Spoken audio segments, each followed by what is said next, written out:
yourself in academics and in sports. And I had a good number of guys from the hood, so I didn't even feel like I was a stranger. You could turn around, talk to a guy in Sheng, turn around, talk in really good English to some other guy, and it was all cool. And then from there, I just kept advancing. I went to University of Nairobi, nikasoma economics, and the reason I chose it ni nilikuwa nataka kuinua wase wa mtaa. Because you mentioned John Saga Jalas. So you know John Saga. Najua vipoa sana. So your place John Saga kabla iwe built, kulikuwa na slum moja mahouse na kama igloo, ni masticks alafu zimejazwa na majuala. Sasa hiyo ni hawa ya mtu for real. Sasa kuna siku moja bulldozers zikakam zikahamisha hizo house zote. So they flattened all these houses, they threw them in lorries, mothers were crying, kids were crying, and I was just looking at that and saying, man, this is just so wrong. And I was 9 years old. I'm like, what can I do? So that's what inspired me to become an economist. I said, if I can come up with policies that will change this, then everything will be fine. Lakini you know how our country is. It's not the economists who call the shots, it's the politicians. And it's actually the same in all countries in the world. Utapata country ati economist amesema tudu hivi, alafu lazima politicians watadu kile wanataka kudu. So I realized if I want to make a change, I have to influence leaders. Now, how do you influence leaders? So that's where now a big decision came. Wakati nilimaliza economics, wase wa Strath wakakam kwangu kasema unaweza kama wewe udijo. Usare hizo maplan zako zote za kuenda corporate, kuwa sijui manager, kuwa CEO, story kama hizo, uzisare, alafu wewe udijo. Na wakanieleza mbona. Wakasema ukiwa udijo, una train future leaders. Unaweza try kuwa a leader yourself, just one guy. But all you'll do is you'll be in charge of one company, maybe one ministry in government, something like that. But it's just one place. But if you're inspiring guys to be great, to become leaders, basi every year it's like you're cloning yourself. Badala niwe vini moja, kuna vini wawili, watatu, wanne wanatokezea every year. You're just releasing them into the market. Wow. And so it's like a powerful way to make a change. And the teachers who were asking me to do this, si watu wa kawaida. Ni waseani hata hao wanatalanta na wamesare makaria zao zote wakadecide wakam hapa kueducate the future leaders of Africa. Yani wase wangefika mbali. Huo prince wa kwanza wa Strath alienda Harvard na Yale, Professor Sparling. Alafu deputy wa first wa Strath, Kevin Oban, alikuwa best engineer in all of Ireland time zake. Wow. Alafu sasa kuna udijo moja tulikuwa tunamuita Boruso. Na tulikuwa tunasema it is the man who knows everything. Mbona ukimuuliza swali yoyote, yani nikaa anajua kila kitu. Unamuuliza stories za geography, anajua kila place. Unamwambia hii place iko wapi? Hiyo iko Sudan, sijui wapi. Encyclopedia. Anazijua, nikaa encyclopedia for him. Unamuuliza swali yoyote, iwe physics, iwe hata vile una cook. Wow. Ana opinion kwa kila kitu. Alafu pia nikaa Robinson Crusoe, anaweza tengeneza kila kitu na mkono yake. Wow. Kwa hivyo anaweza fanya metal work, anaweza fanya woodwork, anaweza fanya leather, anajinyoa yeye mwenyewe, haendi baba, ati mbona anaweza cut his own hair, alafu pia ati anaweza tengeneza shoes zake. Kuna time alitengeneza bike na ma scrap metal, yani alikuwa anatuzubaisha sana. Sa maudijo kama hao wakiniambia ati we sare hizo ma career plan zako ukamwe udijo ka sisi, sio vile mtu yoyote anaweza kuuliza udu kitu. Nasema wao ni watu wako talented sana, wameni-inspire, ndio wamenifikisha mali nimefika. Kwa hivyo at least hata pia mimi ni dupati yangu ni camp, nijaribu kuinspire wase wengine. So that was a spark. So that was the spark. It's like you're being called to a dream team. Unajua Kenya ni watu wamedharau teachers. Guys think teachers are, if you can't do something then go teach. Because there's nothing better you can do. But then these guys changed my life, and I saw that they were very talented. They didn't teach because they couldn't do anything else. They went to teach because they believed this was how they're going to make a difference by inspiring guys who will now go on to become leaders. Nikasema that's it, that's what I'll do. Nikawa udijo. In fact, most of my friends ukicheki Facebook wapi ni former students wa mine. Ama wase nilisoma nao Strath. Sababu as a teacher unajua watu wengi sana. For each student you meet, una meet pia parents wake, mabro, masis. Kwa hivyo like for each guy una meet like five others. Kwa hivyo unajua watu wengi sana. It's a very interesting profession. You get to know a lot of people. Na kuna wase pia walini-inspire, kama kuna mmoja ukimcheki Facebook anaitwa Clifford Oluoch. Yeye ni msee wa Jerry. aligrow up Jerry. Nilimjua hata kabla niende Strath, akanitangulia Strath na 2 years, nikamkuta huko hivyo, na akatoka Strath akaenda akasoma KSTC, akarudi saa kama Odijo, alafu pia mimi nikamfuata kama Odijo. Kwa hivyo tumekuwa Odijo pamoja for a long time. Wow. And he's very inspirational. He does a lot to give back to mtaa. Amestart homeless of Nairobi. Na in fact ukienda streets za Nairobi machokoro anamjua tu kama Odijo. Akikama unasikia Odijo na kama. So pamoja yani tukadecide pia sisi lazima to give back. Vile hao maodijo walitufunza, walikam na hiyo attitude ya kudevelop watu. Pia sisi sasa tukaingia hiyo space ulikuwa unaniuliza Jalas ya kupromote talanta, kushow watu wenyewe mnaweza fika mbali. Na ukicheki sasa vile tuseme labda ma politicians walini disappoint from both sides, kuna so much wangeza kudu lakini hawakudu.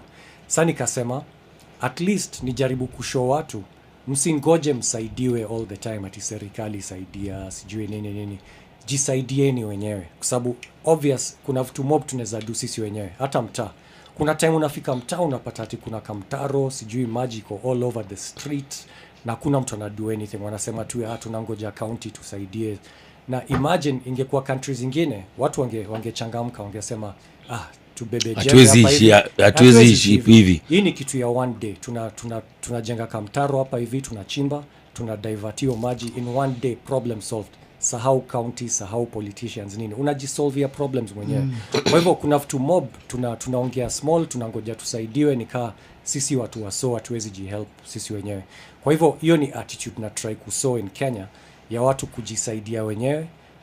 Tusikue lazy, vitu zile ni obvious, ni simple, tuzidu sisi wenyewe, na ni kutumia tu talanta zetu na kuwa ready kudu job, si ati unangoja ufanyiwe kitu all the time. Wow. So that's the journey. Sasa kutoka hapo nikapata pia scholarship kwenda States on a Fulbright, nikafika US, nikaishi New York, nikasoma Rutgers University. Sasa Malika States ilikuwa different sana, na vile muamini it's good for everyone to be exposed. Juu ita change so many things. Unajua vile hapa tunaamini you can't be on time, sijui nini, it can't happen. Now over there you try not being on time. You'll miss your train all the time. You'll miss appointments. Sababu train ikitoka certain time inatoka hiyo time. Hautakuja a minute later. And it's a pity, tulikuwa hivi zamo. Ile 48 ilikuwa napanda kule Huruma kwenda Lavi, ilikuwa inatoka 6:20. Nikikuja 6:21 ishaishia. Ishakitoa yani utaiget. So it was like that. Lakini tukapoteza hiyo culture, we need to get it back. So ukienda different place unakuwa exposed to different culture, unagundua new things. So States nika discover vitu mob. Sio tu ati kusoma. In fact watu focus too much on what I get in books. It's also the interactions, the people you meet and what you learn from meeting them. So I met a lot of interesting guys in New York. I met entrepreneurs, guys who start businesses, and these are very interesting people. Impossible doesn't exist for them. They just believe this idea in my head is actually going to happen. And their family, everyone tells them, not even just here in Kenya, even States, guys are telling them, hiyo haiwezi work, hizo ni madream, we rudi job, upate salo every month. You know, what's this idea of just going out there and starting something that doesn't exist? But for them, it exists in their heads. So they have a very good attitude, like, you know, impossible is nothing. And that's something that I really liked and I learned there. And when I came back, I was actually pleasantly surprised to find that Kenyans are like that now. Like Nairobi, there are so many guys with that attitude, like, I don't really need a job, I can actually do this. You get guys in final year of Campo, at a Strath, there are many people who come together, maybe they do a project, a group project, then they say, this idea can actually work, why don't we start a company? By the time they're in second, third year, wasewasha start a company, wengine wana decide, mi stand a job, B company ina do better than vile neza lipua saloma lipengine. So they actually decide to do that. So that attitude is something I learned from those entrepreneurs. You know, they are very, very courageous. They just think, look, I have to make things happen. Things can happen. Yeah, I love that. Impossible doesn't exist. Impossible is nothing. Yeah, so that's the attitude they have, and that's the attitude I'm also trying to promote here. Where, again, don't be helpless. Don't say I need to be helped. Someone has to do this for me. You know, sometimes when you look at a problem, there's a solution somewhere in the air, but we haven't seen it. Then one entrepreneur will see it and turn it into a business and even sell it to you. And all of us will be kicking ourselves saying, how come I didn't see this before? Like now that the solution is there, it's so obvious. And maybe we waited 10 years suffering for nothing just because we didn't want to think. But this Jama just checked in, said, why are guys suffering uselessly here? In fact, I'll give them the solution and I'll even sell it to them because they are ready to pay to solve this problem. So the guy is benefiting, you're also benefiting. And all the time you're like, why didn't we do it earlier? And it's because we were not courageous enough. We didn't believe in ourselves enough. We didn't think we could do this. So again, it's good for us to understand impossible is nothing. Just look at a problem. What were we given brains for? What were we given hands for? If you decide, no, I don't just suffer for nothing. That's like the beginning. You just say, no, I will not sit here and just suffer for nothing. Sata uwe mtaa, uwe wapi, una decide. Problems zozote nime confront, lazima nizi confront. Nisitu, si ati nikae tu pale na suffer for nothing. Lazima ni do something. Na ukisha decide, I'll do something and you believe you can, you will do it. You'll come up with an idea. That's what creativity is all about. Kwa hivyo, that's one of the things nililearn kule States. Na niyo attitude na try kuso huku hivi ndio watu wawe liberated on their own, waweze kujiset free, wasingoje saviors, waweze kujiset free wenyewe na brain zile wako nazo na effort zile wanaweza do. So another interesting thing ligundua States, na ili come by accident na ilikuwa huge opportunity. Kuna friend wangu ni librarian in a prison kule upstate New York. Kwa hivyo sio Manhattan, mali nilikuwa na stay, lakini kule north kidogo, karibu na place inaitwa Poughkeepsie. Sau jamaa tulikuwa tunakutana kwa city, tunapiga story. Alikuwa ameniona nikispeak kwa event zingine. Akasema ati enyewe mimi kama librarian kwa hii prison huwa niko na speaker series, wana invite watu kuongea nao ma prisoners. Kwa hivyo nataka kukuinvite. Sasa mimi nikasema ati kwa prison sijawahi kuingia prison. Sasa nitawashoni juu this is something I've never done before. So I kept saying no, I can't do it. I don't even know what I'll tell them. Na huyo jamaa anaitwa Tony Litvinovich akasema no, I'm not taking no for an answer, Vincent. You have to come. I'm sure you'll say something useful. Send me a topic. Nikasema sawa. Nikafikiria nikasema okay, topic ni how to be the richest person on the planet. Nikamtumia topic, nikajua at least topic ka hiyo wasee watakam kwa hiyo event. Although sijui nitawaambia nini, lakini at least watakuwa kwa room na niko na topic. Kwa hivyo we are somewhere. Kenya sasa. Hii ni ile the Kenyan hustle. Uko mtaani sasa, mtaa imetokea. Huwezi kosa kitu ya kusema. Sasa time ile na drive kule juu nasema, lakini unajua this time ninacheza na moto juu. Hao wasee nisipo deliver. Yeah. Wanaweza hata ni utabaki huko ndani. Utabaki na wao huko ndani bana. Umse tunataka refund, alisema tatuonyesha vile kwa the richest guys on the planet.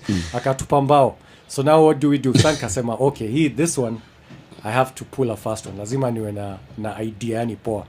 Sasa nikaanza kufikiria, nafikiria ni wasee gani wanani-inspire na nitawashow mimi nimetoka Africa na ni ma story gani wanaweza inspire kutoka Africa.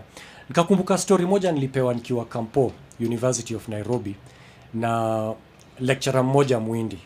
Akatushow wenyewe time ile Amin alifukuza Wahindi UG watoke na akachukua kila kitu walikuwa nayo, mabizna, mahouse zao, property, kila kitu. Wakatokana walikuwa tu sare, yani hawana kitu chochote. Ndio wakahamishwa. Sawa wasee mali walienda ma England, Canada, sijui wapi. Walipata loan within 2-3 years wasee wakakuwa millionaire again. Imagine. Yani unatoka na nothing and in 3 years you're a millionaire again. Sa ile the reason I'll tupatia hiyo story ni kutushow you can actually, your wealth is not what you have externally, it's what is in your head. It's your ability to make money, it's your ability to do things, it's how good a person you are. That is where your wealth is. Your wealth is inside you. Kwa hivyo mtu asikudanganya ati mtu tajiri ni yule akona madinga, sijui akona mahao nini. Kwa sababu hizo zikiishia, zikichomeka, earthquake nini ifanyike, ka hujui kuzitengeneza, now you're poor. Lakini msee yule anajua kutengeneza pesa, akona maarifa nini. Hata ukimnyang'anya kila kitu, by the next day anaanza kuoperate tena. Juu hiyo wealth ilikuwa ndani yake. Kwa hivyo nikawashow wasee kwa prison. Enyewe wealth sio ile wealth ya nje, ni ile wealth ya ndani. Kwa hivyo ukitaka kuinvest, si ati una invest na nje. Una invest in yourself. Unajidevelop kiasi ambacho saa hu need mtu yoyote. At any moment ukinyang'anywa kila kitu tunasema okay, kwani mtadu nikidecide kuwa millionaire tena, naweza kuwa millionaire tena. nikidecide kufanya hivi naweza do, niko na hiyo talanta, niko na skills, najua vile kudu, ni decision tu yangu, naweza decide kuwa rich ama nikae tu vile nitakuwa. Kami by the way sija invest sana ati kuwa rich externally, nimeinvest kuwa rich internally. Najitrain, naenda mentoring, naenda ma courses, na try kujidevelop, yani niwe a better person. Kwa hivyo nikawashosa jamaa ananinspire hapo sana ni Mandela. Juu alikuwa prison, na vile tu wao alikuwa prison, lakini difference ni wakati alitoka alikuwa ujamaa kila mtu anadmire all over the world.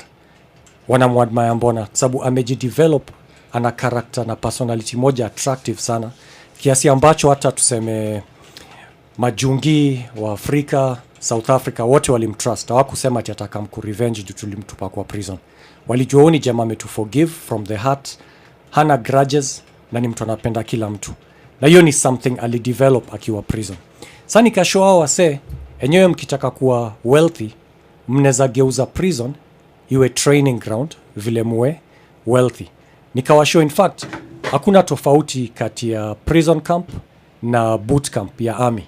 In fact ukienda army boot camp, niko na friend wengi wa GSU hata wa US Marines, na wakanishow hizo training au do maze huwezi compare na prison. In fact prison nika mkam na enjoy tu sababu ni leisure yani. Juu training ile wanafanya, ma punishments zile wana get, hatunatembea katikati ya river alafu mnaambiwa halt, unasimama, unakulwa na mosquito, ma lizards na kupanda sura, haitakikani umove sababu ukimove enemy watajua maliko. Kwa hivyo wewe uchukue tu kama soldier yani, ati how move, vitu zinakucreep, zinakufanya nini, unaona katu hapo na ujui ni how long utambua ukae hapo. Inaweza kuwa 5 minutes, inaweza kuwa 5 hours, unangoja tu hiyo command ya kusonga. So ukicompare boot camp ya army training alafu na kuwa prison, in fact ni harder kwa army, lakini hawaichukui kama punishment.